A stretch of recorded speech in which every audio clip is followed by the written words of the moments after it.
ಪ್ರೀತಿಯ ವಿದ್ಯಾರ್ಥಿಗಳೇ, ಎಲ್ಲರಿಗೂ ಶುಭೋದಯ. ನೀವು ಈಗಾಗಲೇ ಹಿಂದಿನ ತರಗತಿಯಲ್ಲಿ ಲೋಹಗಳ ರಾಸಾಯನಿಕ ವರ್ತನೆಯನ್ನ ನೋಡಿದ್ದೀರಾ. ರಾಸಾಯನಿಕ ವರ್ತನೆಗಳಲ್ಲಿ ಹೇಳೋದಾದ್ರೆ ಲೋಹಗಳು ಆಮ್ಲಜನಕದೊಂದಿಗಿನ ವರ್ತನೆ, ನೀರಿನೊಂದಿಗಿನ ವರ್ತನೆ, ಆಮ್ಲದೊಂದಿಗಿನ ವರ್ತನೆ ಮತ್ತು ಲೋಹೀಯ ಲವಣ ದ್ರಾವಣದೊಂದಿಗಿನ ವರ್ತನೆಯನ್ನ ಅಭ್ಯಾಸ ಮಾಡಿದ್ದೀರಾ. ಇಂದಿನ ತರಗತಿಯಲ್ಲಿ ನಾವು ಆ ಎಲ್ಲಾ ಪ್ರತಿವರ್ತನೆಗಳನ್ನ ಗಮನದಲ್ಲಿಟ್ಟುಕೊಂಡು ಹೇಗೆ ಲೋಹಗಳ ಕ್ರಿಯಾಶೀಲತೆಯನ್ನ ನಿರ್ಧಾರ ಮಾಡಿದರೆ ಅಂತ ಹೇಳಿ ಅಭ್ಯಾಸ ಮಾಡೋಣ.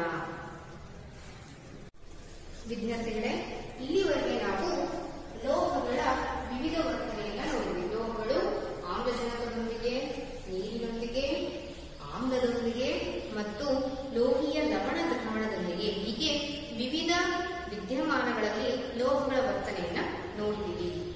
ಆ ಒಂದು ಎಲ್ಲಾ ವಿದ್ಯಮಾನಗಳನ್ನ ಪರಿಗಣಿಸಿಬಿಟ್ಟು ನಾವೊಂದು ತೀರ್ಮಾನಕ್ಕೆ ಬಂದಾಗ ಲೋಹಗಳ ಕ್ರಿಯಾಶೀಲತೆ ಹೀಗೆ ಬದಲಾವಣೆ ಆಗ್ತಾ ಹೋಗುತ್ತೆ ಅನ್ನೋದನ್ನ ಗಮನಿಸೋಣ. ಲೋಹಗಳನ್ನ 3 ರೀತಿಯಾಗಿ ವಿಂಗಡಣೆ ಮಾಡಿದೀವಿ. ಹೆಚ್ಚು ಕ್ರಿಯಾಶೀಲವಾದ ಲೋಹ, ಮಧ್ಯಮ ಕ್ರಿಯಾಶೀಲವಾದ ಲೋಹ, ಅತಿ ಕಡಿಮೆ ಕ್ರಿಯಾಶೀಲವಾದ ಲೋಹ ಅಂತ ಹೇಳ್ಬಿಟ್ಟು ಆ ಲೋಹಗಳನ್ನ ನಾವು ಈ ರೀತಿಯಾಗಿ ಗುಂಪು ಮಾಡ್ಕೊಂಡಿದ್ವಿ. ನೋಡಿ, ಇದು ಲೋಹಗಳ ಕ್ರಿಯಾಶೀಲತೆಯನ್ನು ತೋರಿಸುವಂತಹ ಒಂದು ಚಿತ್ರ. Sodium, potassium, calcium, magnesium, aluminium ಇವುಗಳನ್ನ ನಾವು ಹೆಚ್ಚು ಕ್ರಿಯಾಶೀಲವಾದ ಲೋಹದ ಗುಂಪಿಗೆ ಸೇರಿಸಬಹುದು. ಹೆಚ್ಚು ಕ್ರಿಯಾಶೀಲ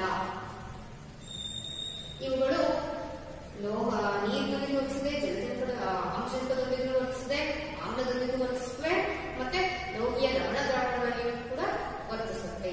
ಹಾಗಾಗಿ ಇವು ಹೆಚ್ಚು ಕ್ರಿಯಾಶೀಲವಾದ ಲೋಹಗಳು. ನಂತರ ಬಂದಾಗ ಸತು, ಕಬ್ಬಿಣ, ಜಲಜನಕ ಮತ್ತು ತಾಮ್ರವನ್ನು ತಗೋಬಹುದು. ಕೆಲವೊಂದು ಸಂದರ್ಭದಲ್ಲಿ ಪರಿಗಣನೆ ಮಾಡಲಿಕ್ಕಾಗಲ್ಲ.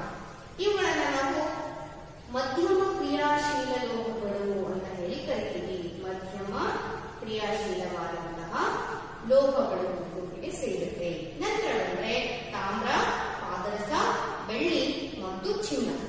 ಈ ಲೋಹಗಳೇನಿದೆ ಕಡಿಮೆ ಕ್ರಿಯಾಶೀಲವಾದ ಧಾತುಗಳು ಅಥವಾ ಕಡಿಮೆ ಕ್ರಿಯಾಶೀಲ ಲೋಹಗಳು ಅಂತ ಹೇಳಿ ಪರಿಗಣನೆ ಮಾಡಿದ್ವಿ. ಹೀಗೆ ಲೋಹಗಳ ವಿವಿಧ ವರ್ತನೆಗಳನ್ನ ಗಮನಿಸಿಬಿಟ್ಟು ಲೋಹಗಳು ನಾವು ತೆಗೆದುಕೊಂಡಂತಹ ಆಮ್ಲಜನಕ, ನೀರು, ಆಮ್ಲ ಮತ್ತು ಲೋಹೀಯ ಲವಣ ದ್ರಾವಣ ಹೀಗೆ ಬೇರೆ ಬೇರೆಯ ಒಂದು ಗುಂಪಲ್ಲಿ ಹೇಗೆ ವರ್ತಿಸುತ್ತೆ ಅಂತ ಪರಿಗಣಿಸಿಬಿಟ್ಟು ನಾವು ಕ್ರಿಯಾಶೀಲತೆಯನ್ನು ನಿರ್ಧಾರ ಮಾಡಿದ್ವಿ. ಕ್ರಿಯಾಶೀಲತೆ 3 ವಿಭಾಗಗಳಾಗಿ ವಿಂಗಡಣೆ ಮಾಡಲ್ಪಟ್ಟಿದೆ. ಹೆಚ್ಚು ಕ್ರಿಯಾಶೀಲ, ಮಧ್ಯಮ ಕ್ರಿಯಾಶೀಲ ಮತ್ತು ಕಡಿಮೆ ಕ್ರಿಯಾಶೀಲ ಅಂತ ಹೇಳ್ಬೇಕು. ಇದನ್ನ ನಿಮ್ಮ ಪಠ್ಯಪುಸ್ತಕದ ಪೇಜ್ ನಲ್ಲಿ ಕೊಟ್ಟಿದ್ದಾರೆ, ಅದನ್ನ ನೀವೆಲ್ಲರೂ ಬರ್ಕೋಬೇಕು.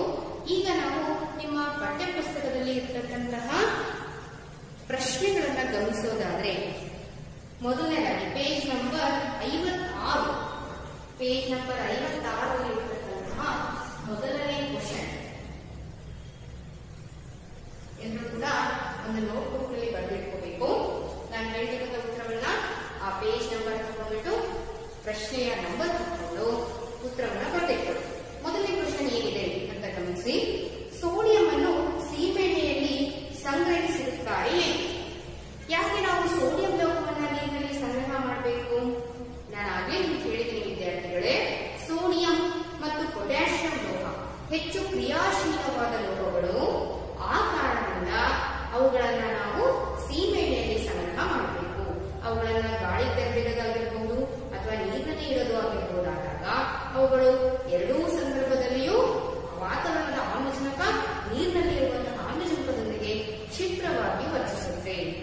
ಆ ಕಾರಣಕ್ಕೆ ಸೋಡಿಯಂ ಮತ್ತು ಪೊಟ್ಯಾಷಿಯಂ ಆ ಎರಡೂ ಲೋಹಗಳನ್ನು ಕೂಡ ನಾವು ಎಲ್ಲಿ ಸಂಗ್ರಹ ಮಾಡಬೇಕು? ಸೀಮೆಎಣ್ಣೆಯಲ್ಲಿ ಸಂಗ್ರಹ ಮಾಡಬೇಕು.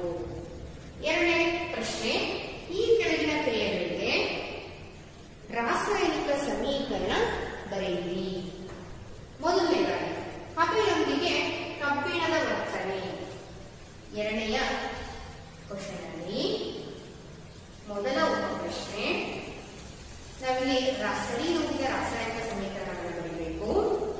ಮೊದಲನೇದಾಗಿ ತಾಮ್ರವು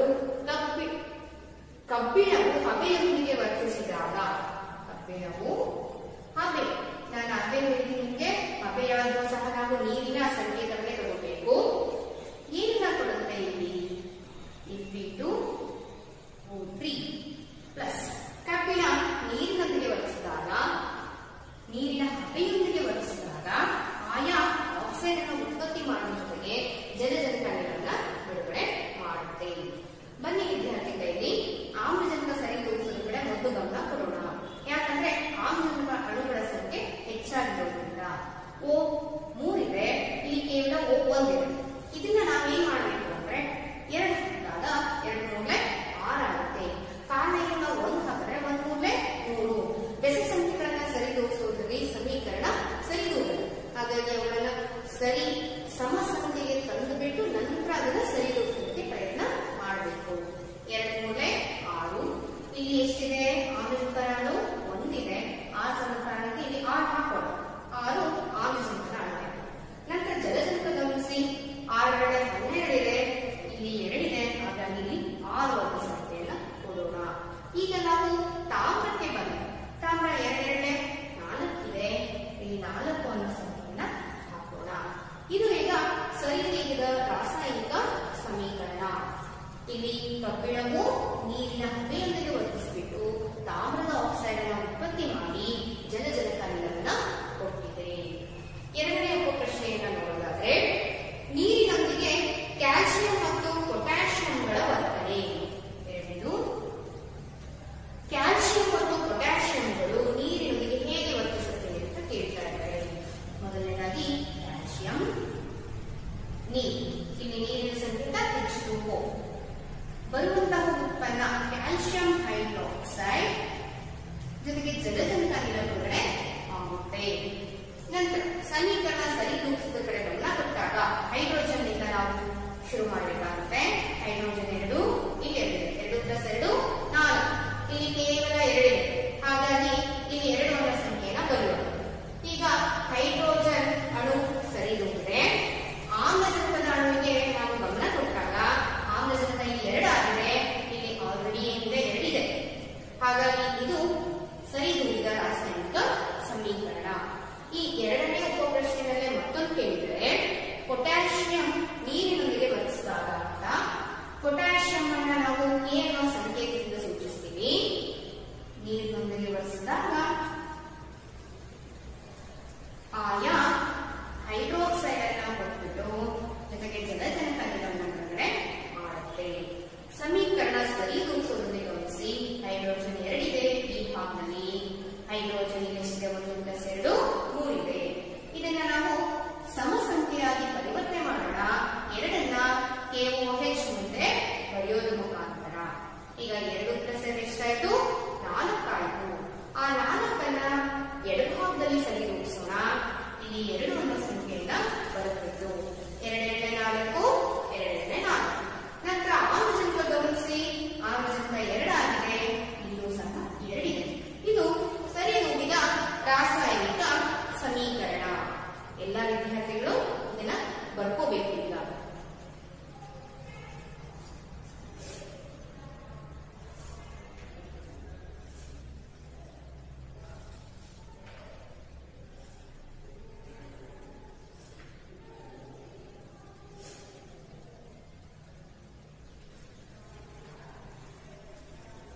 ಬನ್ನಿ ಮೂರನೇ ಪ್ರಶ್ನೆಯನ್ನು ನೋಡೋಣ. ಮೂರನೇ ಪ್ರಶ್ನೆ ಹೀಗಿದೆ: A, B, C ಮತ್ತು D ಎಂಬ 4 ಲೋಹಗಳ ಚೂರುಗಳನ್ನು ತೆಗೆದುಕೊಂಡು ಈ ಕೆಳಗಿನ ದ್ರಾವಣದೊಳಗೆ ಒಂದಾದ ನಂತರ ಒಂದರಂತೆ ಹಾಕಿವೆ. ಬರುವಂತಹ ಫಲಿತಾಂಶವನ್ನು ಈ ಕೆಳಗಿನಂತೆ ಪಟ್ಟಿ ಮಾಡಲಾಗಿದೆ. ಈ ಕೆಳಗಿನಂತೆ ಪಟ್ಟಿ ಮಾಡಲಾಗಿದೆ.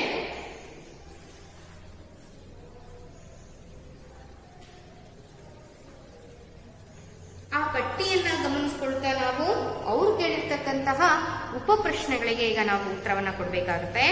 ಉಪಪ್ರಶ್ನೆ ಏನಿದೆ ಅಂತ ನೋಡಿ.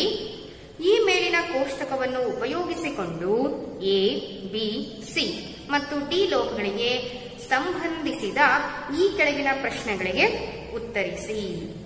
ಮೊದಲನೇದಾಗಿ, ಅತ್ಯಂತ ಕ್ರಿಯಾಶೀಲವಾದ ಲೋಹ ಯಾವುದು? ಹಾಗಾದ್ರೆ ಇಲ್ಲಿ ಅತ್ಯಂತ ಕ್ರಿಯಾಶೀಲವಾದ ಲೋಹ ಬಿ. ವಿದ್ಯಾರ್ಥಿಗಳೇ, ಕೋಷ್ಟಕವನ್ನ ಗಮನಿಸಿ. ಆ ಕೋಷ್ಟಕದಲ್ಲಿ ಸ್ಥಾನಪಲ್ಲಟ ಅನ್ನೋ ಹೆಸರು ಮೊದಲನೇದಾಗಿ ನಮಗೆ ಕಾಣಿಸ್ತಾ ಇರೋದು ಎರಡನೇ ಕಾಲಮ್ ಅಲ್ಲಿ. ಅದು ಬಿಗೆ ನೇರವಾಗಿದೆ ಅಲ್ವಾ? ಹಾಗಾಗಿ ಬಿ ಅನ್ನೋದು ಅತ್ಯಂತ ಕ್ರಿಯಾಶೀಲವಾದ ಲೋಹ. ಎರಡನೇ ಪ್ರಶ್ನೆ, ಒಂದು ವೇಳೆ ಬಿ ಅನ್ನು ತಾಮ್ರದ ಸಲ್ಫೇಟ್ ದ್ರಾವಣದೊಳಗೆ ಹಾಕಿದಾಗ ನೀವು ಏನನ್ನು ಗಮನಿಸುವಿರಿ? ಬಿ ಅನ್ನು ತಾಮ್ರದ ಸಲ್ಫೇಟ್ ದ್ರಾವಣದಲ್ಲಿ ಹಾಕಿದಾಗ ನಾವು ಏನನ್ನ ಗಮನಿಸ್ತೀವಿ? ಬಿ ಅನ್ನೋದು ಹೆಚ್ಚು ಕ್ರಿಯಾಶೀಲತೆಯನ್ನ ತೋರಿಸುತ್ತೆ, ಎ ಅದರಿಂದ ಸ್ಥಾನಪಲ್ಲಟಗೊಳ್ಳುತ್ತೆ ಅನ್ನೋದನ್ನ ಗಮನಿಸ್ತೀವಿ. ಮೂರನೇ ಪ್ರಶ್ನೆ, ಎ, ಬಿ, ಸಿ ಮತ್ತು ಡಿ ಲೋಹಗಳನ್ನು ಅವುಗಳ ಕ್ರಿಯಾಶೀಲತೆಯ ಇಳಿಕೆ ಕ್ರಮದಲ್ಲಿ ಬರೆಯಿರಿ. ವಿದ್ಯಾರ್ಥಿಗಳೇ ಗಮನಿಸಿ, ಎ, ಬಿ, ಸಿ ಮತ್ತು ಡಿ ಲೋಹಗಳನ್ನು ಅವುಗಳ ಕ್ರಿಯಾಶೀಲತೆಯ ಇಳಿಕೆ ಕ್ರಮದಲ್ಲಿ ಬರೆಯಿರಿ ಅಂತ ಕೇಳ್ತಾ ಇದ್ದಾರೆ. ಹಾಗಾದ್ರೆ ನಾವು ಸ್ಥಾನಪಲ್ಲಟ ಅಂತಕ್ಕಂತಹ ಒಂದು ಪದ ಯಾವ ಕಾಲಮ್ ಅಲ್ಲಿ ಫಸ್ಟ್ ಬರ್ತಾ ಇದೆನೋ, ಅದು ಯಾವ ಲೋಹಕ್ಕೆ ನೇರವಾಗಿದೆನೋ ಅದನ್ನ ಬರಿತಾ ಹೋಗೋಣ. ಆಯ್ತಾ? ಹಾಗಾಗಿ ಬಿ ಮೊದಲನೇ ಲೋಹ, B greater than A. A ನಮಗೆ ಎರಡನೇ ಲೋಹವಾಗಿ ಕಾಣಿಸಿಕ್ತಾ ಇದೆ ಸ್ಥಾನಪಲ್ಲಟ ಅನ್ನೋ ಪದದಲ್ಲಿ. B greater than A greater than C. ನೋಡಿ ಮಕ್ಕಳೇ, ಸ್ಥಾನಪಲ್ಲಟ ಅಂತಕ್ಕಂತಹ ನಂತರದ ಒಂದು ಪದ ನಮಗೆ ಸಿಗ್ತಾ ಇರೋದು ಸಿ ನಲ್ಲಿ, ಅದು ಕೊನೆಯ ಒಂದು ಕಾಲಮ್ ಅಲ್ಲಿ. C greater than D. C greater than D. ನೋಡಿ ವಿದ್ಯಾರ್ಥಿಗಳೇ, ಇನ್ನೊಂದ್ಸಲ ನೀವು ಬರ್ಕೊಂಡಿರೋದನ್ನ ಗಮನಿಸಿ. B greater than A greater than C greater than D. Yes ಈ ರೀತಿಯಾಗಿ ಲೋಹಗಳ ಕ್ರಿಯಾಶೀಲತೆ ಇಳಿಕೆ ಕ್ರಮದಲ್ಲಿ ನಾವು ಬರೆಯಬಹುದು. ನಂತರ ನಾಲ್ಕನೇ ಪ್ರಶ್ನೆ ಹೀಗಿದೆ, ಸಾರಯುಕ್ತ ಹೈಡ್ರೋಕ್ಲೋರಿಕ್ ಆಮ್ಲವನ್ನು ಕ್ರಿಯಾಶೀಲ ಲೋಹಕ್ಕೆ ಸೇರಿಸಿದಾಗ ಬಿಡುಗಡೆಯಾಗುವ ಅನಿಲ ಯಾವುದು? ಇಲ್ಲಿ ಗಮನಿಸಿ ವಿದ್ಯಾರ್ಥಿಗಳೇ, ಎರಡು ಪ್ರಶ್ನೆಗಳಿದೆ ಒಂದೇ ಪ್ರಶ್ನೆಯಲ್ಲಿ. ಮೊದಲನೇ ಭಾಗವನ್ನು ನಾವು ಪೂರ್ಣಗೊಳಿಸಿಕೊಂಡು ನಂತರ ಎರಡನೇ ಭಾಗಕ್ಕೆ ಹೋಗೋಣ. ಸಾರಯುಕ್ತ ಹೈಡ್ರೋಕ್ಲೋರಿಕ್ ಆಮ್ಲ ಕ್ರಿಯಾಶೀಲ ಲೋಹಕ್ಕೆ ಸೇರಿಸಿದಾಗ ಬಿಡುಗಡೆಯಾಗುವ ಅನಿಲ ಯಾವುದು? ವಿದ್ಯಾರ್ಥಿಗಳೇ, ನಾವೆಲ್ಲರೂ ಕೂಡ ಈಗಾಗಲೇ ಕಲಿತಿದ್ದೀವಿ. ಆಮ್ಲದೊಂದಿಗೆ ಲೋಹಗಳು ವರ್ತಿಸಿದಾಗ, ಸಾರಯುಕ್ತ ಆಮ್ಲದೊಂದಿಗೆ ಲೋಹಗಳು ವರ್ತಿಸಿದಾಗ ಆಯಾ ಲವಣವನ್ನು ಕೊಡೋದ್ರ ಜೊತೆಗೆ ಹೈಡ್ರೋಜನ್ ಅನಿಲವನ್ನು ಬಿಡುಗಡೆ ಮಾಡುತ್ತೆ. ಇಲ್ಲಿಯೂ ಸಹ ಯಾವ ಅನಿಲ ಬಿಡುಗಡೆಯಾಗುತ್ತೆ? ಎಸ್, ಹೈಡ್ರೋಜನ್ ಅನಿಲ ಬಿಡುಗಡೆ ಆಗುತ್ತೆ. ಬರ್ಕೊಂಡ್ರಾಯ್ತು? ನಂತರ ಇನ್ನು ಉಳಿದಂತಹ ಅರ್ಧ ಭಾಗದ ಪ್ರಶ್ನೆ, ಕಬ್ಬಿಣವು ಸಾರಯುಕ್ತ ಸಲ್ಫ್ಯೂರಿಕ್ ಆಮ್ಲದೊಂದಿಗೆ ವರ್ತಿಸಿದಾಗ ಸರಿದೂಗಿದ ರಾಸಾಯನಿಕ ಸಮೀಕರಣ ಬರೆಯಿರಿ. ಸರಿದೂಗಿದ ರಾಸಾಯನಿಕ ಸಮೀಕರಣವನ್ನ ಬರೆಯಬೇಕು.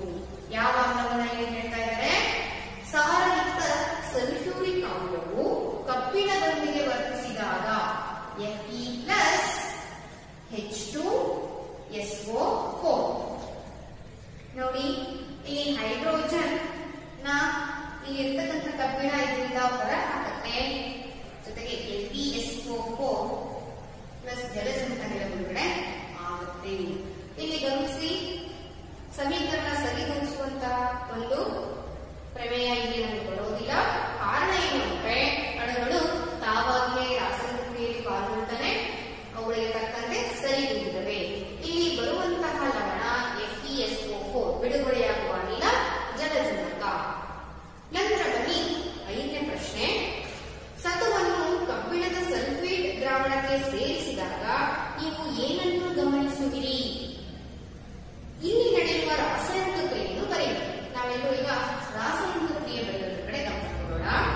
ಐದನೇ ಉತ್ತರ, ಸತುವನ್ನು Zn ಪ್ಲಸ್ ಕಬ್ಬಿಣದ ಸಲ್ಫೇಟ್ ದ್ರಾವಣಕ್ಕೆ FeSO4 ದ್ರಾವಣಕ್ಕೆ ಸೇರಿಸಿದಾಗ ನೀವು ಏನನ್ನು ಗಮನಿಸುವಿರಿ ಅಂತ ಕೇಳ್ತಾ ಇದ್ದಾರೆ. ಇಲ್ಲಿ ಇರ್ತಕ್ಕಂತಹ ಸತು ಕಬ್ಬಿಣವನ್ನ ಏನ್ ಮಾಡುತ್ತೆ? ಈ ಒಂದು ಕ್ರಿಯೆಯಲ್ಲಿ ಸ್ಥಳಾಂತರಗೊಳಿಸಿಬಿಟ್ಟು ಈ ಸ್ಥಳವನ್ನ ಸತು ಆಕ್ರಮಿಸಿಕೊಳ್ಳುತ್ತೆ. Zn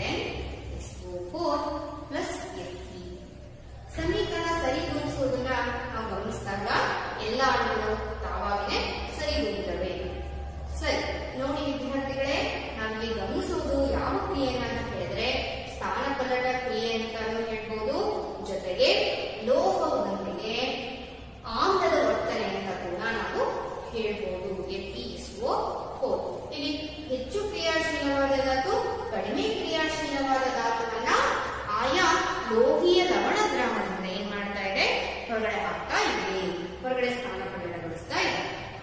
ಬರ್ಕೊಳ್ಳಿ ಎಲ್ಲರೂ ಇದನ್ನ.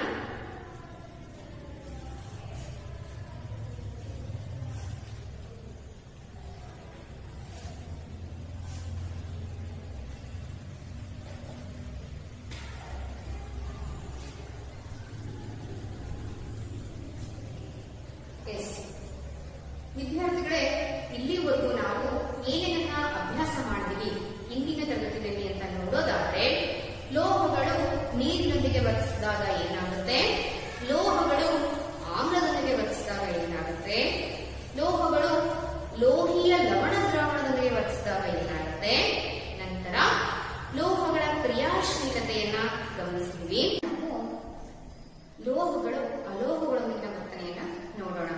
ಇಲ್ಲಿವರೆಗೆ ನಾವು ಲೋಹ, ಆಮ್ಲಜನಕ, ನೀರು, ಆಮ್ಲ ಮತ್ತು ಲೋಹೀಯ ಲವಣ ದ್ರಾವಣದೊಂದಿಗೆ ವರ್ತನೆಯನ್ನ ನೋಡಿದೀವಿ.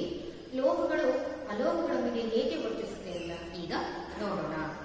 ಈ ಲೋಹಗಳ ಅಲೋಹಗಳೊಂದಿಗಿನ ವರ್ತನೆಯನ್ನ ಕಲಿಯೋದಕ್ಕೂ ಮೊದಲು ಕೆಲವು ಲೋಹ ಅಲೋಹಗಳ ಎಲೆಕ್ಟ್ರಾನಿಕ್ ವಿನ್ಯಾಸವನ್ನ ನಿಮ್ಮ ಪುಸ್ತಕದಲ್ಲಿ ಕೊಟ್ಟಿದ್ದಾರೆ. ಮೊದಲು ಅದನ್ನ ಗಮನಿಸಿ ಅದರಲ್ಲಿ ಇರ್ತಕ್ಕಂತಹ ಹೊರಕವಚದ ಇಲೆಕ್ಟ್ರಾನ್ಗಳ ಸಂಖ್ಯೆಯನ್ನ ನೋಡಿಕೊಂಡು ನಂತರ ನಾವು ಲೋಹ ಅಲೋಹದೊಂದಿಗೆ ಯಾವ ರೀತಿಯಾಗಿ ವರ್ತಿಸುತ್ತೆ ಅಂತ ನೋಡೋಣ. ವಿದ್ಯಾರ್ಥಿಗಳೇ, ಈಗ ನೀವು ನೋಡ್ತಾ ಇದ್ದೀರಾ ಅಲ್ವಾ, ಈ ಕೋಷ್ಟಕ ಕೆಲವು ಧಾತುಗಳ ಇಲೆಕ್ಟ್ರಾನಿಕ್ ವಿನ್ಯಾಸ ನೋಡ್ತಾ ಇದ್ದೀವಿ. ಮೊದಲನೇದಾಗಿ ಜಡ ಅನಿಲಗಳು. ಜಡ ಅನಿಲಗಳಲ್ಲಿ ಹೀಲಿಯಂ, ನಿಯಾನ್, ಆರ್ಗಾನ್ ಅನ್ನ ಕೊಟ್ಟಿದ್ದಾರೆ. ಪರಮಾಣುಗಳ ಸಂಖ್ಯೆ 2, 10, 18. ಅಲ್ಲಿ ಅತ್ಯಂತ ಹೊರ ಕವಚವನ್ನ ನಾವು ಗಮನಿಸಿದ್ರೆ, ಹೀಲಿಯಂನಲ್ಲಿ ಒಂದೇ ಕವಚ ಇದೆ, 2 ಎಲೆಕ್ಟ್ರಾನ್ಗಳಿಂದ ತುಂಬಲ್ಪಟ್ಟಿದೆ. ನಿಯಾನ್ ಎಲ್ ಅನ್ನು 2 ಕವಚಗಳನ್ನು ಹೊಂದಿದೆ, ಅಲ್ಲಿ 8 ಎಲೆಕ್ಟ್ರಾನ್ಗಳಿಂದ ತುಂಬಲ್ಪಟ್ಟಿದೆ. ಆರ್ಗಾನ್ ತನ್ನ ಕೊನೆ ಕವಚದಲ್ಲಿ 8 ಎಲೆಕ್ಟ್ರಾನ್ಗಳನ್ನು ತುಂಬಿದೆ. ಇದು ಎಲ್ಲಾ ಎಲೆಕ್ಟ್ರಾನ್ಗಳನ್ನು ತುಂಬಲ್ಪಟ್ಟಿರೋದ್ರಿಂದ ಇದರಲ್ಲಿ ಯಾವುದೇ ರೀತಿಯಾದಂತಹ ಜಾಗ ಇಲ್ಲ, ಖಾಲಿ ಜಾಗ. ಎಲೆಕ್ಟ್ರಾನ್ ಅನ್ನ ತೆಗೆದುಕೊಳ್ಳಕ್ಕಾಗಿರ್ಬೋದು ಅಥವಾ ಬಿಟ್ಟುಕೊಡ್ಲಿಕ್ಕಾಗಿರ್ಬೋದು, ಅಷ್ಟಕ ವಿನ್ಯಾಸ ರಚನೆಯನ್ನ ಹೊಂದಲಿಕ್ಕೆ ಯಾವುದೇ ಅವಕಾಶ ಇಲ್ಲ. ಹಾಗಾಗಿ ಇವುಗಳನ್ನ ಜಡ ಅನಿಲಗಳು ಅಂತ ನಾವು ಕರಿತೀವಿ. ಇದಕ್ಕೆ ಶ್ರೇಷ್ಠ ಎಲೆಕ್ಟ್ರಾನಿಕ್ ವಿನ್ಯಾಸ ಅಂತ ಕೂಡ ನಾವು ಕರಿತೀವಿ. ಮುಂದೆ ಬನ್ನಿ, ಲೋಹಗಳು. Sodium, magnesium, aluminium, potassium, calcium ಕೊಟ್ಟಿದ್ದಾರೆ. ಆಯಾ ಕೊನೆಯ ಕವಚಗಳನ್ನು ಗಮನಿಸೋಣ. Sodium 1, magnesium 2, aluminium 3, potassium 1, calcium 2. ವಿದ್ಯಾರ್ಥಿಗಳೇ, ನೀವು ನೋಡ್ತಾ ಇದ್ದೀರಾ, ಈ ಎಲ್ಲವೂ ಕೂಡ ಲೋಹಗಳು. ಅವುಗಳ ಅತ್ಯಂತ ಹೊರಕವಚದ ಇಲೆಕ್ಟ್ರಾನ್ಗಳ ಸಂಖ್ಯೆಯನ್ನ ಗಮನಿಸಿದ್ರೆ 1, 2, 3 ಇದೆ. 1, 2, 3 ಅನ್ನುವ ಸಂಖ್ಯೆಗಳಿಂದ ಕೊನೆಗೊಳ್ಳಲ್ಪಟ್ಟಿದೆ.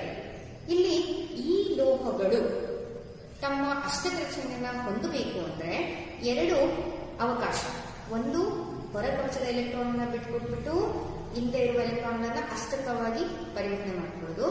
ಮತ್ತೊಂದು, ಎಲೆಕ್ಟ್ರಾನ್ಗಳನ್ನ ತಾವು ಸ್ವೀಕಾರ ಮಾಡಿಬಿಟ್ಟು 8 ಎಲೆಕ್ಟ್ರಾನ್ಗಳನ್ನ ತನ್ನ ಅತ್ಯಂತ ಹೊರಕವಚದಲ್ಲಿ ಮಾಡಿಕೊಳ್ಳುವುದು.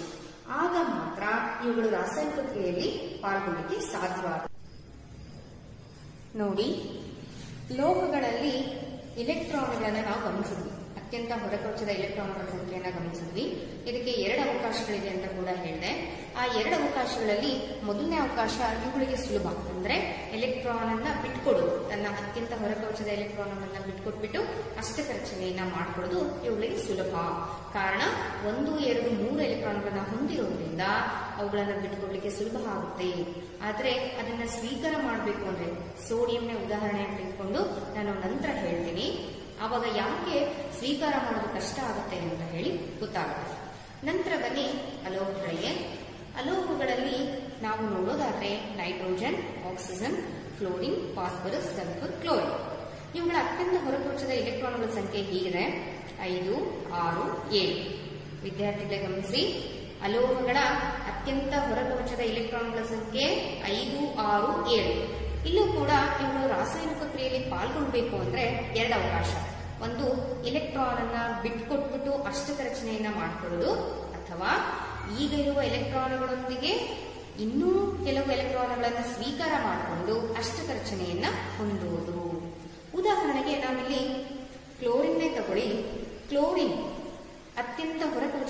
ಎಲೆಕ್ಟ್ರಾನ್ ಸಂಖ್ಯೆ ಎಷ್ಟಿದೆ? 7. ಈ 7 ಅಷ್ಟಕ್ಕೆ ರಚನೆ ಹೊಂದಬೇಕು ಅಂದ್ರೆ ಇದಕ್ಕೆ ಕೇವಲ 1 ಎಲೆಕ್ಟ್ರಾನ್ ಸ್ವೀಕಾರ ಮಾಡಿದ್ರೆ ಸಾಕಾಗುತ್ತೆ. ಸಾಕಾಗ್ಬಿಟ್ಟು ಅಷ್ಟಕ್ಕೆ ರಚನೆಯನ್ನ ಹೊಂದ್ಬಿಟ್ಟು ರಾಸಾಯನಿಕ ಕ್ರಿಯೆಯಲ್ಲಿ ಪಾಲ್ಗೊಳ್ಳುತ್ತೆ. ಈಗ ಅರ್ಥ ಆಗಿದೆ ಅಂತ ಹೇಳಿ ನಾನಾದ್ರೂ ಭಾವಿಸ್ತಾ ಇದ್ದೀನಿ.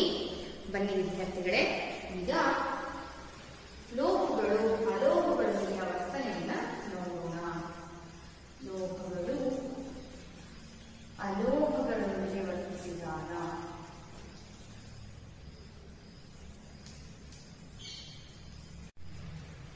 ಬನ್ನಿ ವಿದ್ಯಾರ್ಥಿಗಳೇ, ಲೋಹಗಳು ಅಲೋಹಗಳೊಂದಿಗೆ ವರ್ತಿಸಿದಾಗ ಏನಾಗುತ್ತಂತೆ ಈಗ ನೋಡೋಣ. ಲೋಹಗಳಲ್ಲಿ ಸೋಡಿಯಂ ಲೋಹವನ್ನು ಒಂದು ಉದಾಹರಣೆಯಾಗಿ ತೆಗೆದುಕೊಳ್ಳೋಣ. ಅಲೋಹಗಳಲ್ಲಿ ಕ್ಲೋರಿನ್ ಅನ್ನ ಉದಾಹರಣೆಯಾಗಿ ತೆಗೆದುಕೊಳ್ಳೋಣ. ಲೋಹಗಳಲ್ಲಿ ಸೋಡಿಯಂ ಲೋಹ, ಅದರ ಒಂದು ಪರಮಾಣು ಸಂಖ್ಯೆ ಬಂದು 11. ಅದರ ಪ್ರಕಾರವಾಗಿ ಇಲೆಕ್ಟ್ರಾನಿಕ್ ವಿನ್ಯಾಸವನ್ನು ಮಾಡಿದಾಗ 1s2, 2s2, 2p6, 3s1. ಮೊದಲನೇ ಕವಚ 2 ಎಲೆಕ್ಟ್ರಾನ್, ಎರಡನೇ ಕವಚ 8 ಎಲೆಕ್ಟ್ರಾನ್, ಅತ್ಯಂತ ಹೊರಕವಚದಲ್ಲಿ 1 ಎಲೆಕ್ಟ್ರಾನ್ ಅನ್ನು ಹೊಂದಿದೆ. ಹಾಗೆ ಕ್ಲೋರಿನ್ಗೆ ಬಂದಾಗ 17 ಪರಮಾಣು ಸಂಖ್ಯೆ. ಅದರ ಪ್ರಕಾರವಾಗಿ ಇಲೆಕ್ಟ್ರಾನಿಕ್ ವಿನ್ಯಾಸವನ್ನು ಬರೆದಾಗ 1s2, 2s2, 2p6, 3s2, 1s2, 2s2, 2p6, 3s2, 3p5, 4s1. ಬನ್ನಿ, ಮೊದಲನೇ ಕವಚ 2 ಎಲೆಕ್ಟ್ರಾನ್ಗಳು, ಎರಡನೇ ಕವಚ 8 ಎಲೆಕ್ಟ್ರಾನ್ಗಳು, ಮೂರನೇ ಕವಚದಲ್ಲಿ ಎಷ್ಟು ಎಲೆಕ್ಟ್ರಾನ್ಗಳನ್ನು ಹೊಂದಿದೆ? ಎಸ್, ನಾವು 3p5 ಅತ್ಯಂತ ಹೊರಕವಚದಲ್ಲಿ 7 ಎಲೆಕ್ಟ್ರಾನ್ಗಳನ್ನು ಹೊಂದಿದೆ. 4s ಅನ್ನ ಬರೆಯುವ ಅವಶ್ಯಕತೆ ಇಲ್ಲ. ಕಾರಣ ಏನಪ್ಪ ಅಂದ್ರೆ 2 + 2 4, 4 + 6 10 + 2 12, 12 + 5 17. ಇಲ್ಲಿ ನೀವು ಗಮನಿಸ್ತಾ ಇದ್ದೀರಾ, ಈ ಲೋಹ ಅಂದ್ರೆ ಸೋಡಿಯಂ ಲೋಹ ಒಂದನ್ನ ಅತ್ಯಂತ ಹೊರಕವಚದಲ್ಲಿ ಎಲೆಕ್ಟ್ರಾನ್ ಹೊಂದಿದೆ. ಇದು 1 ಎಲೆಕ್ಟ್ರಾನ್ ಅನ್ನ ಬಿಟ್ಬಿಟ್ಟು ಏನಾಗುತ್ತೆ, ವಿದ್ಯುತ್ 1 ಎಲೆಕ್ಟ್ರಾನ್ ಅನ್ನ ಬಿಟ್ಕೊಡೋದ್ರ ಮುಖಾಂತರವಾಗಿ ಅಷ್ಟಕ ರಚನೆಯನ್ನ ಹೊಂದಿದ್ರೆ ಇದು ವಿದ್ಯುತ್ತಿನ ಧನಾವೇಶವನ್ನ ಹೊಂದುತ್ತೆ. ಇದನ್ನ ನಾವು ಏನಂತ ಹೇಳ್ತೀವಿ ಅಂದ್ರೆ ವಿದ್ಯುತ್ ಧನಿಯ ಪರಮಾಣು ಅಂತ ಹೇಳಿ ಕರಿತೀವಿ, ಅಥವಾ ವಿದ್ಯುತ್ ಧನಿಯ ಲೋಹ ಅಂತ ಹೇಳಿ ಕರಿತೀವಿ. Na ಇರ್ತಕ್ಕಂಥದ್ದು 1 ಎಲೆಕ್ಟ್ರಾನ್ ಅನ್ನ ಹೊರಗಡೆ ಬಿಟ್ಕೊಟ್ಬಿಟ್ಟು Na+ ಆಗುತ್ತೆ. ಯಾವಾಗ ಇದು Na+ ವಿದ್ಯುತ್ ಧನಿಯ ಅಯಾನ್ ಆಗುತ್ತೆ, ಅಥವಾ ವಿದ್ಯುತ್ ಧನಿಯ ಲೋಹೀಯ ಅಯಾನ್ ಯಾವಾಗ ಆಗುತ್ತಪ್ಪ ಅಂದ್ರೆ ಇದರಲ್ಲಿ ಇರ್ತಕ್ಕಂತಹ ಪ್ರೋಟಾನ್ಗಳ ಸಂಖ್ಯೆ 11, ಇಲೆಕ್ಟ್ರಾನ್ಗಳ ಸಂಖ್ಯೆ 11. 1 ಎಲೆಕ್ಟ್ರಾನ್ ಇಂದ ಹೊರ ಹೋದಾಗ ಪ್ರೋಟಾನ್ಗಳ ಸಂಖ್ಯೆ ಹಾಗೆ ಹೋಗುತ್ತೆ. 1 ಎಲೆಕ್ಟ್ರಾನ್ ಕಡಿಮೆ ಆಗೋದ್ರಿಂದ ಇದು ಧನಾವೇಶಯುಕ್ತ ಕಣವಾಗಿ ಉಳಿಯೋದ್ರಿಂದ ಇದನ್ನ ವಿದ್ಯುತ್ ಧನಿಯ ಅಯಾನು ಅಥವಾ ವಿದ್ಯುತ್ ಧನಿಯ ಪರಮಾಣು ಅಂತ ಹೇಳಿ ನಾವು ಕರಿತೀವಿ. ನಾವು ಕ್ಲೋರಿನ್ಗೆ ಬಂದಾಗ ಇಲ್ಲಿ ಏನಾಗುತ್ತೆ, ಇದು 1 ಎಲೆಕ್ಟ್ರಾನ್ ಅನ್ನು ಸ್ವೀಕಾರ ಮಾಡಿ ವಿದ್ಯುತ್ ಋಣಿಯ ಪರಮಾಣು ಆಗುತ್ತೆ.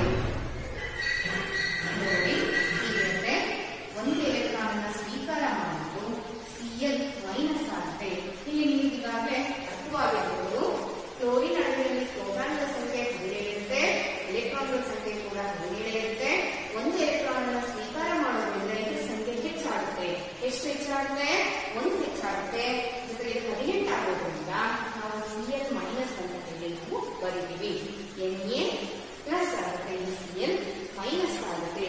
ಈ ಎರಡು ಲೋಹ ಮತ್ತು ಅಲೋಹಗಳು ಒಗ್ಗೂಡಿದ್ರೆ Na+, Cl-, ಇದು 1 ಎಲೆಕ್ಟ್ರಾನ್ ಅನ್ನ ಕ್ಲೋರಿನ್ಗೆ ಇಟ್ಟುಕೊಳ್ಳುತ್ತೆ.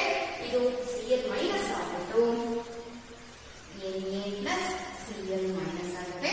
ಅಥವಾ ಇದನ್ನ ನಾವು ಸಿಂಪಲ್ ಆಗಿ ಹೇಗೆ ಬರೀಬಹುದು ಅಂತ ಹೇಳಿದ್ರೆ NaCl ಈ ರೀತಿಯಾಗಿ ತೋರಿಸಬಹುದು. ನೋಡಿ, ಲೋಹ ಅಲೋಹದೊಂದಿಗೆ ವರ್ತಿಸಿದಾಗ ಒಂದು ಸಂಯುಕ್ತ ಉಂಟಾಗಿದೆ. ಈ ನೋಡಿ ವಿದ್ಯಾರ್ಥಿಗಳೇ, ಲೋಹ ಅಲೋಹ ಒಂದು ಧನಾವೇಶ ಹೊಂದಿದೆ, ಮತ್ತೊಂದು ಋಣಾವೇಶ ಹೊಂದಿದೆ. ಹೀಗೆ ವಿರುದ್ಧ ಆವೇಶಗಳನ್ನ ಹೊಂದಿರತಕ್ಕಂತಹ 2 ಅಯಾನುಗಳು ಒಗ್ಗೂಡಿಬಿಟ್ಟು ಒಂದು ಸಂಯುಕ್ತವನ್ನು ಉಂಟು ಮಾಡಿದೆ. ಈ ಸಂಯುಕ್ತದಲ್ಲಿ ಒಂದು ಏರ್ಪಟ್ಟಿರ್ತಕ್ಕಂತಹ ಬಂಧ ಯಾವುದಾಗಿರುತ್ತೆ ಅಂದ್ರೆ ಅಯಾನಿಕ ಬಂಧವನ್ನ ಮಾಡಿಕೊಂಡಿರುತ್ತೆ. ಈ ಅಯಾನಿಕ ಬಂಧವನ್ನ ಹೊಂದಿರತಕ್ಕಂತಹ ಸಂಯುಕ್ತಗಳು ಅಯಾನಿಕ ಸಂಯುಕ್ತಗಳು ಅಂತ ಕರೆಸಿಕೊಳ್ಳುತ್ತೆ. ಜೊತೆಗೆ ಇಲ್ಲಿ ಏರ್ಪಟ್ಟಿರ್ತಕ್ಕಂತಹ ಅಯಾನಿಕ ಬಂಧ ತುಂಬಾ ಹೆಚ್ಚು ಪ್ರಬಲವಾದ ಆಕರ್ಷಣಾ ಬಲದಿಂದ ಇಲ್ಲಿ ಒಗ್ಗೂಡಿರುತ್ತೆ. ಕಾರಣ ಏನಂದ್ರೆ ವಿರುದ್ಧವಾದ ಅಯಾನುಗಳು ಆಕರ್ಷಣೆಗೆ ಒಳಪಡುತ್ತೆ.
ಮೆಗ್ನೀಷಿಯಂ.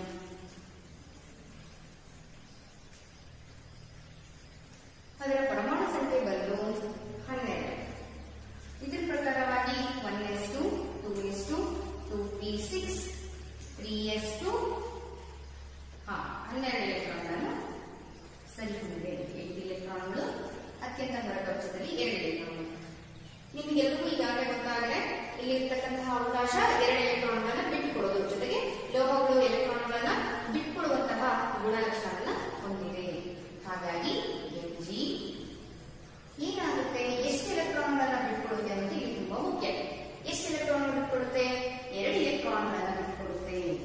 2 ಎಲೆಕ್ಟ್ರಾನ್ ಬಿಟ್ಬಿಟ್ಟು 2+ ಅಂತ ಹೇಳಿ ತೋರಿಸುತ್ತೆ. 2 ಎಲೆಕ್ಟ್ರಾನ್ ಬಿಟ್ಟುಕೊಡುತ್ತೆ. ಇಲ್ಲಿ ನಮಗೆ ಇರ್ತಕ್ಕಂಥದ್ದು ಮೆಗ್ನೀಷಿಯಂ ಕ್ಲೋರೈಡ್ ಹೇಗೆ ಉತ್ಪತ್ತಿ ಆಗುತ್ತೆ ಅಂತ. ಆದ್ರೆ ಕ್ಲೋರಿನ್ ಅಲ್ಲಿ ಇರ್ತಕ್ಕಂಥದ್ದು ಅವಕಾಶ ಕೇವಲ 1 ಎಲೆಕ್ಟ್ರಾನ್ ಅನ್ನು ಸ್ವೀಕಾರ ಮಾಡಬಹುದು.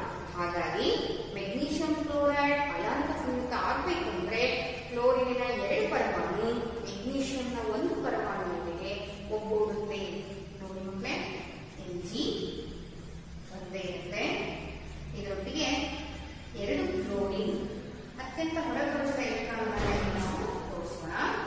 ಇಲ್ಲಿ ಖಾಲಿ ಇರ್ತಕ್ಕಂತಹ ಜಾಗವನ್ನು ಮಾತ್ರ ಈ ರೀತಿಯಾಗಿ ತೋರಿಸ್ತಾ ಇದ್ದೀನಿ. ಅತ್ಯಂತ ಹೊರಕವಚದ ಎಲೆಕ್ಟ್ರಾನ್ಗಳು ಕ್ಲೋರಿನಲ್ಲಿ ಎಷ್ಟಿದೆ? 1 2 3 4 5 6 7. ಇಲ್ಲಿ 1 2 3 4 5 6 7. 1 ಎಲೆಕ್ಟ್ರಾನ್ ಈ ಜಾಗವನ್ನು ಆಕ್ರಮಿಸಿಕೊಳ್ಳುತ್ತೆ. ಮತ್ತೊಂದು ಎಲೆಕ್ಟ್ರಾನ್ ಬಂದ್ಬಿಟ್ಟು ಈ ಸ್ಥಳವನ್ನು ಆಕ್ರಮಿಸಿಬಿಟ್ಟು ನಮಗೆ ಮೆಗ್ನೀಷಿಯಂ ಕ್ಲೋರೈಡ್ ಸಂಯುಕ್ತ ಉಂಟಾಗುತ್ತೆ.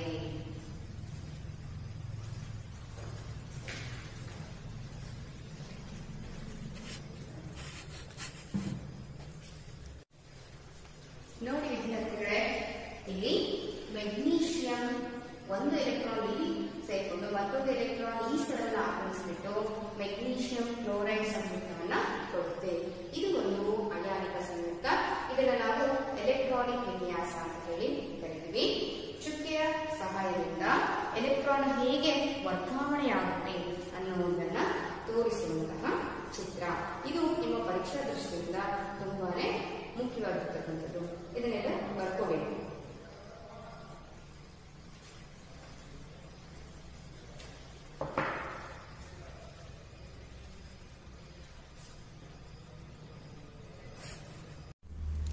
ವಿದ್ಯಾರ್ಥಿಗಳೇ, ಇಂದಿನ ತರಗತಿಯಲ್ಲಿ ನಾವು ಇಲ್ಲಿಯವರೆಗೂ ಲೋಹಗಳು ಹೇಗೆ ಲೋಹೀಯ ಲವಣ ದ್ರಾವಣದೊಂದಿಗೆ ವರ್ತಿಸುತ್ತೆ ಅಂತ ನೋಡಿದಿವಿ. ಕ್ರಿಯಾಶೀಲದ ಸರಣಿಯ ಬಗ್ಗೆ ಅಭ್ಯಾಸ ಮಾಡಿದಿವಿ. ನಂತರ ಲೋಹಗಳು ಅಲೋಹಗಳೊಂದಿಗೆ ಹೇಗೆ ವರ್ತಿಸುತ್ತದೆ ಅನ್ನೋದನ್ನ ಕೂಡ ನೋಡಿದಿವಿ. ಇಂದಿನ ತರಗತಿ ನಿಮ್ಮೆಲ್ಲರಿಗೂ ಕೂಡ ತುಂಬಾ ಚೆನ್ನಾಗಿ ಅರ್ಥವಾಗಿದೆ ಅಂತ ಹೇಳಿ ನಾನು ಭಾವಿಸ್ತಾ ಇದ್ದೀನಿ. ಇಂದಿನ ಮನೆಗೆಲಸ ಹೋಮ್ವರ್ಕ್ ಅನ್ನ ಎಲ್ಲರೂ ತೆಗೆದುಕೊಳ್ಳಿ.